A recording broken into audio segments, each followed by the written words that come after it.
So here we are with the Super Heavy deck. Now this is a completely free to play deck. All I've done is use gems to build this deck, and this deck is good enough to help you reach high ranks, or at least climb ranks, but it won't help you to reach King of Games because, well, King of Games is just probably filled with a lot of pay to win decks, and majority of free-to-play decks won't really win against a pay-to-win deck. You know, pay-to-win is the way. But this is a free-to-play deck, so bear in mind that this deck is, once again, yes, I know it's not good to help you, well, reach the max rank, but it's good enough to help you climb the ranks.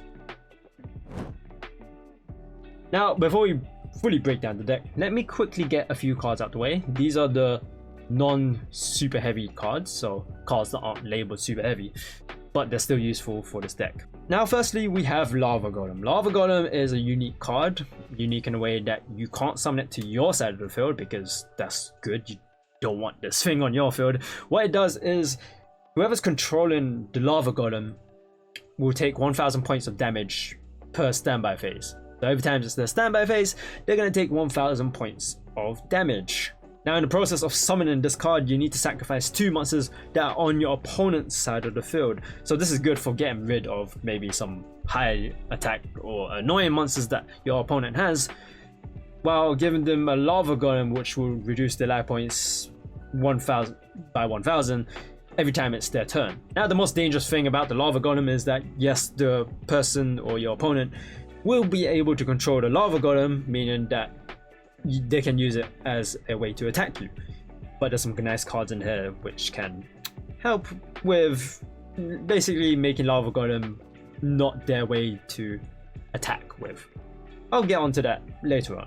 And lastly, the other card that is not of a super heavy is Kiteroid. Kiteroid allows you to, well, take no damage from direct attacks basically. Now what you want to do with Kiteroid is have it in your hand. You never ever want to summon Kiteroid because his effects only apply for whenever it's in your hand or when it's in the graveyard.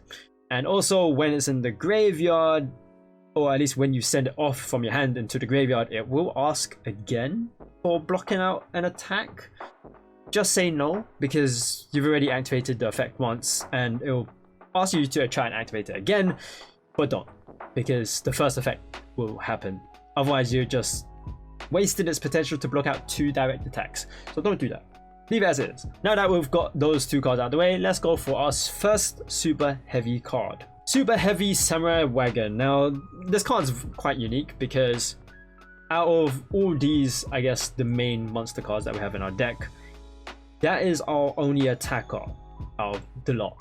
There's out of all the other super heavy like monster cards that are not synchro cards, this is your attacker, your only one that can do some nice damage. The others, their attack points or abilities are meant to be used for synchro summoning or other purposes. It's not actually meant to be used for attacking. Now when you summon this card, you're able to switch it into defense position, and when you do that you can use its defense points to attack instead of actual attack points, which is so weird. And also it has another effect of if it's in face on defense position, you can activate its effect to change it to attack position, and it will allow you to get a super heavy samurai soul card. Now this means that you're able to choose out of these 4 cards: the Soulpiercer card, the Soulpeacemaker card, the Soulshield Wall card, and the Soulhorns card. You get to choose any one of those 4 if you activate the Samurai Wagon's effect. Moving on, we have Soulpiercer. We have 2 of them in the deck. There's a lot of duplicates in this deck, so just bear in mind we have a lot of duplicates. Now the Soulpiercer has 2 effects. One, you can equip it to your super heavy samurai cards, and by doing this, the super heavy samurai card that has been equipped with this gets to inflict piercing damage, which means if they have a defense position monster, you're able to inflict some damage depending on their defense. And his other effect is if this card gets sent into the graveyard, you're able to select a super heavy samurai from your deck and put it into your hand. Now this pairs up with a nice combo with the next card that I'll be talking about, the Soulpeacemaker. But before I do that, normally when I activate his effect for getting a super heavy samurai card into my hand for my deck, I would choose possibly Trumpeter, maybe because if you don't have it in your hand, but otherwise you can choose anything. It just depends on the situation. Situation meaning maybe you don't have your synchro summon monster out, or maybe you do already have it and maybe you want maybe something else like Soulhorns, or maybe the Soulshield wall card. There's a lot of selections to choose from, so it just depends on whichever situation you find yourself in. Next we have the Soulpeacemaker card. Now this card, as I said, it pairs up really well with the Soulpiercer card, and I will tell you in just a bit. Firstly, let's go through its effects. Its effect, well, first effect is that when you equip it to a monster, your opponent is only able to attack that specific monster that's equipped with this card. Meaning that if they try to attack some other monster that you have on your field, they won't be able to. They'll only be able to target the one that you've equipped with this card. Now that's an effect that I don't really use a lot. I mostly use this other effect. Its other effect is that when you tribute a monster that's equipped with this card, you're able to special summon a super heavy samurai card from your deck straight onto the field. So what I normally do is I pair this up with the Soulpiercer card, and then I activate Soulpeacemaker's effect to get Gigagloves onto the field. And then what happens next is Soulpiercer's effect will come in, and it will ask you to select a super heavy samurai card and add it into your hand. And then I'll add in Trumpeter. So then what you see is Gigagloves is on the field, and then I'll have Trumpeter in my hand, and I just basically need to special summon Trumpeter, and then that will get on the chain of me synchro summoning all those monsters that you normally see in my duels. Now I'm not saying it's only limited to the Soulpiercer card. You can always pair this Soulpeacemaker to another samurai card, but I'd say that's the best thing, like at least the best combo for getting your cards like going, you know. Next is the big Waraji, is that how you say it? Waraji? No. Anyways, the purpose of this card is basically allowing you to synchro summon to the level 7 monster, which I always say. This is just a nice way of doing that, because most of the times whenever you synchro summon this card, you're normally sacrificing this card to get to the level 7 monster. So this card right here is just the perfect like replacement for that little process. And it also has a defense of 1800. It might help out on some like situations, but most of the times I just use it as a synchro material, so yeah. Moving on. Next is the Flutist card. Now this card is a savior. It saves your life. So what it does is whenever a card is targeted to a super heavy samurai card that you control, you can banish this card and negate that effect and destroy it. So cards like maybe enemy controller, which is really harmful for this deck, if you have this card in the graveyard, you're able to block out and destroy that enemy controller.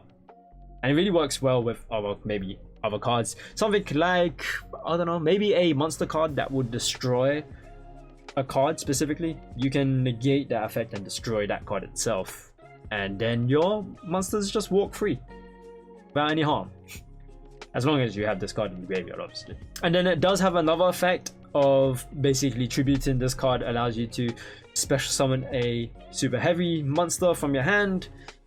I don't use that effect at all. I barely use it. Mostly I use this card for synchro summoning because it's a level 3 monster and I have a level 5 synchro and a level 2 tuner, you know. I just use this as a synchro material. Next is the Gigagloves card. Now this card is another very useful card. We have freedom in the deck. It's so powerful. So one of its 2 effects is when this card gets sent into the graveyard, you're able to look at the top 5 cards of your deck and rearrange them in any order so that you can draw whatever card that you want, right? Basically. It's like seeing the future, but I guess you already know the future. And then there's other effect which is very useful because once you've rearranged the top 5 cards of your deck, you're able to banish this card from the graveyard whenever your opponent declares a direct attack.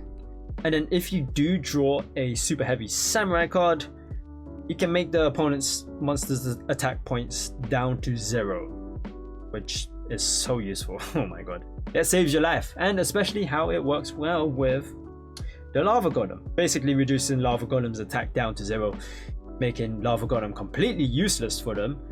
And if they don't have a way of getting rid of Lava Golem, then that Lava Golem's gonna have 0 attack forever. Until basically they lose the game. Next is the Soulshield wall card. Now this card just works as an equip card. It basically increases the defense of a monster that you equip this card with, and the monster obviously has to be a Superheavy Samurai card, otherwise it won't work. Now it also has another effect of when the monster that's equipped with this card gets attacked, then you can send this card to the graveyard and negate the attack, but the monster that was equipped with this will get 0 defense. Now that's kind of good, but there's only a few times where I've actually used that. I don't think I've used it a lot at all, but when it comes to it, you know, and you really want to protect your card from being destroyed, then you have the option. You have the option of just sending this card to the graveyard instead, and your monster's defense points will go down to 0, but it's kind of not worth it. But it just depends on the situation. Next is the Trumpeter card. Now Trumpeter is your only tuner in this deck, so just be wary that once it's in the graveyard, and we don't have any cards to bring it back, so I mean we have one, but by the time you're basically using this card for the synchro summon, you'd want to get it back. Anyways, the thing about this card is that you're always able to special summon it, because its effect says that as long as there's no spell or trap cards in the graveyard, you can special summon this card from your hand, which just works 100% of the time because we don't have any spell trap cards in this deck. Now, as you see in my duels, I normally pair it up with Gigagloves so that you can straight up get Gigagloves into the graveyard and see the top 5 cards of your deck and rearrange them in some way that you want. And it's just a nice way to also synchro summon to the level 7, because once you've used Gigagloves or even the Flutist card and synchro summon it to the level 5 card, and then you're able to basically get Trumpeter back. I'll tell you why. You get Trumpeter back, and then you can go to level 7. So just keep in mind, Trumpeter, your only tuner monster, and this card can always be special summoned from your hand. Now it does have another effect of if this card gets tributed for a summoning of a super heavy monster, then you can special summon it from the graveyard as long as there's no spell trap cards in your graveyard. I don't use that effect at all because there is basically nothing in here that you'd use Trumpeter for a tribute summon. I mean, there is the Waraji card, but I see no point of doing that when you can special summon this card as well. No, but just ignore that effect, alright? There's no point. And lastly, we have the Soulhorns card. This is a full-on equip card. I would never use this as a monster to put in defense position unless I have no choice, but no, never. Equipping a monster with the Soulhorns card allows that monster to attack twice in one turn. That's very helpful for getting rid of a lot of monsters that's on the field, or even attacking your opponent's life points twice.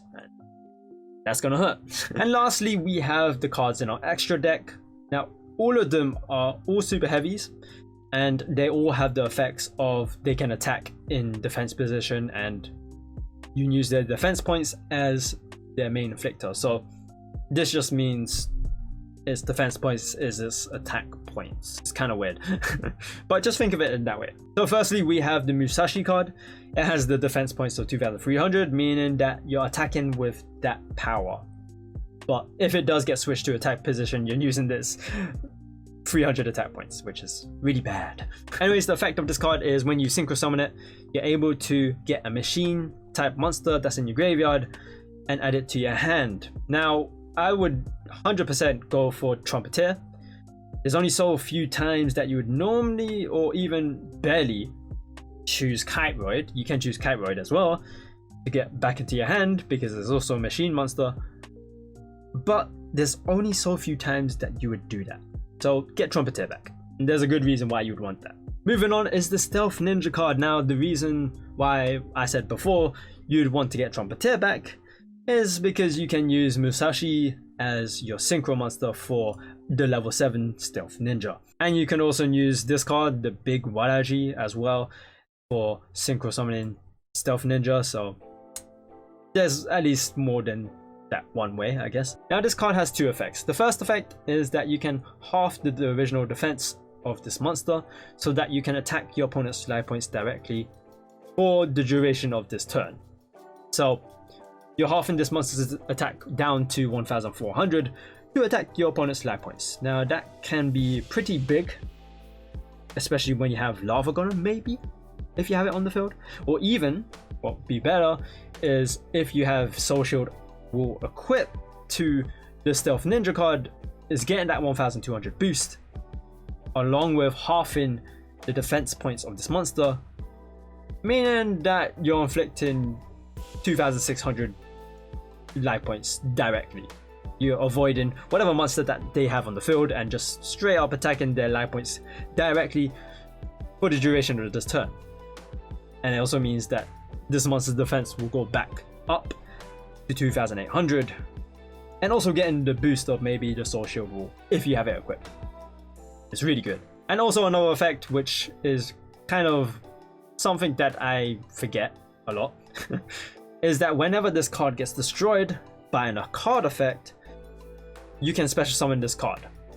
So maybe something like, as far as I know, maybe Raigeki Break. If Raigeki Break destroys this card, you can bring it back from the graveyard. That's kind of really annoying. Meaning that you can only destroy this card by battle. If you try to destroy it by card effect, it will come back. So you need to destroy it by battle. And the last synchro monster that we have is this Ogre Shutendoji, right? Shutendoji. Anyways, this card is really simple. Once you synchro summon it, you can destroy all spell and trap cards that your opponent controls. This is just really good for getting rid of maybe some trap cards that your opponent has that can be a threat to you. So just summon this card, gets rid of those spell and trap cards that your opponent has. That's pretty much all it does. And obviously, just to, you know, keep a reminder, his defense points is his attack. So as long as it's in defense position, you'll be using its defense points for damage calculation. And that's all I have for the deck, or at least that's the whole deck. It's really good. It has the potential to kill in one turn. So for example, if you were to have Stealth Ninja out already, and then you have Soulhorns to allow that double attack, and then you have Soulshield Wall equipped onto it, you're attacking your opponent's life points directly with 2600 times 2 because of this card allowing you to attack twice in one turn. That's a lot of damage. That's a lot of damage. Now, the weakness of this deck. Oh my god, it hurts so bad. The weakness of this deck is, well, cards like Enemy Controller. If you don't have Flutist in your graveyard, Enemy Controller will hurt this deck so bad. So you may be thinking, what cards are like Enemy Controller? Well, this card right here, the Rosemary card, the Aroma deck overall, if your opponent has the Aroma deck and has Rosemary on the field, your Superheavy Samurais are just in a world of hate. And so guys, that's all I have for the Superheavy deck. I know I didn't cover any skills because I think that there's no specific skill to apply on this deck. There's obviously the Destiny draw, which is the most common one, but other than that, there's not much skills needed for this deck. So once again, I hope you guys found this video useful. Give it a like if you did, and subscribe to the channel for more future Yu-Gi-Oh decks as well. And also to make sure to follow me on Twitch. I do stream every now and then. You can talk to me live about maybe games, decks, anime. So just be sure to tune in there. And finally, follow me on Twitter, because Twitch is a bit weird for sending out live notifications, so it's best to just see me on Twitter just for seeing whenever I'm going live and some further channel updates. So make sure to follow me there. That's all I have. Thank you guys for watching, and I shall see you later. This. Oh. Oh. Oh. Oh. Give me that. 5 feet. Quad feet. Triangle